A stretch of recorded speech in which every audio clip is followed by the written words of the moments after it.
এবার সত্যিই ফেঁসে যাচ্ছেন রোবায়েত ফাতেমা তনি। লাখানি কালেকশন থেকে পোশাক এনে তিনি বিক্রি করছেন দাবি করলেও অস্বীকার করেছেন লাখানি কালেকশনের মালিক। তিনিও দাবি করছেন যে পোশাক নিয়ে অভিযোগ উঠেছে সেই পোশাক তনির কাছে বিক্রি করেননি তিনি। তবে নাছোড়বান্দা ভোক্তা অধিকার ও সংরক্ষণ অধিদপ্তর সত্যি উদ্ঘাটনে এবার দুই পক্ষকেই মুখোমুখি করার সিদ্ধান্ত নিয়েছে তারা। বিস্তারিত প্রতিবেদনে। দাদু শুকিয়ে গেছে, রফিকুল ইসলাম রাব্বি শুকিয়ে গেছে কারণ তোর মা আর বউ ভালো করে সেবা করে না, এই জন্য শুকায় গেছে। আমি তো সামাজিক যোগাযোগ মাধ্যম ফেসবুকে তুমুল জনপ্রিয় রোবাইয়াত ফাতেমা তনি একসময় বিতর্কিত ভিডিও পোস্ট করে নেটিজনদের সমালোচনার মুখে পড়লেও সেটাকে কাজে লাগিয়েছেন। সময়ের সাথে সাথে অনলাইন ব্যবসার মাধ্যমে নিজেকে নিয়ে গেছেন অনন্য উচ্চতায়। একজন সফল নারী উদ্যোক্তা হিসেবেও খ্যাতি অর্জন করেছেন।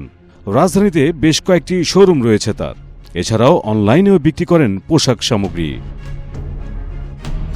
তনিকে যারা অনুসরণ করেন তাদের অধিকাংশই নারী, সেও মূলত মেয়েদেরকেই টার্গেট করেন। ফেসবুকে লাইভে বাহারি ব্র্যান্ডের পোশাক দেখিয়ে কাস্টমারদের আকৃষ্ট করেন। ব্যবসাও চলছিল ঠিকঠাক, কিন্তু হুট করেই 13 মে রাজধানীর পুলিশ প্লাজায় তনির সানভিজ বাই তনির শোরুমে বিদেশি পণ্যের নামে দেশীয় পণ্য বিক্রির অভিযোগের সত্যতা পায় ভোক্তা অধিকার ও সংরক্ষণ অধিদপ্তর।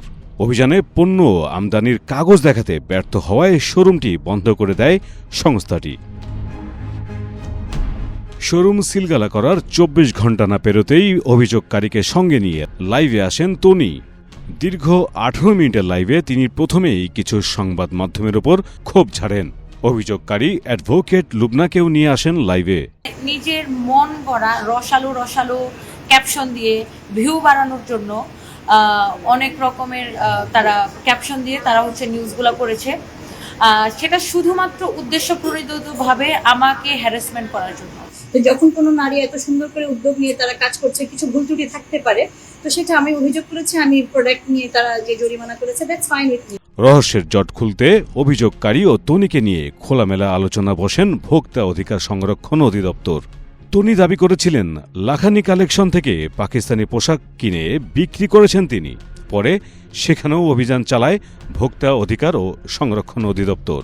সেখানেও তথ্যের গরমিল পান কর্মকর্তারা। ক্রয়ের ক্যাশ মেমো হচ্ছে 22 সালের, 23-24-এর কোনো মেমো নেই। বিক্রি করেন যাদের কাছে সবগুলো ভুয়া ক্যাশ মেমো ব্যবহার করেন, অর্থাৎ তাদের কোনো নাম ঠিকানা কিচ্ছু দেওয়া নেই।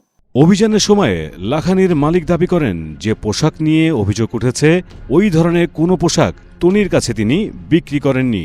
উনি যে মালটা নিছে এবং যেটা দেখাইছে ওইটা পাকিস্তানি মাল না, ওইটা আমার কাছ থেকে নেয় নাই, ওটা আমি প্রুফ করে দেবো। উনি প্রুফ করতে পারবেন না যে উনি আমার কাছ থেকে নিছে। ভোক্তা অধিকার সংরক্ষণ অধিদপ্তর বলেছে সত্য উদ্ঘাটনের এবার সানভিজ by Toni O Lakhani collection কর্তৃপক্ষকে মুখোমুখি করবে তারা। অধিদপ্তরে উপস্থিত হয়ে ব্যাখ্যা দিবেন এবং সানভিজ বাই তনি যে স্বত্বাধিকারী তাদেরকেও আমরা নোটিফাই করব যেন তারা উপস্থিত হয়ে মুখোমুখি আসলে ব্যাখ্যা দেন যে কারটাই সঠিক। অধিক মূল্য ছাড় ও বিদেশি পণ্যের পেছনে না ছুটে দেশীয় পণ্য কেনার তাগিদ দিয়েছেন এই কর্মকর্তা। কেন আমরা আমাদের নিজস্ব ব্র্যান্ড সেগুলোকে প্যাট্রোনাইজ করছি না? মিশুক মুস্তফা, প্রবাস খবর।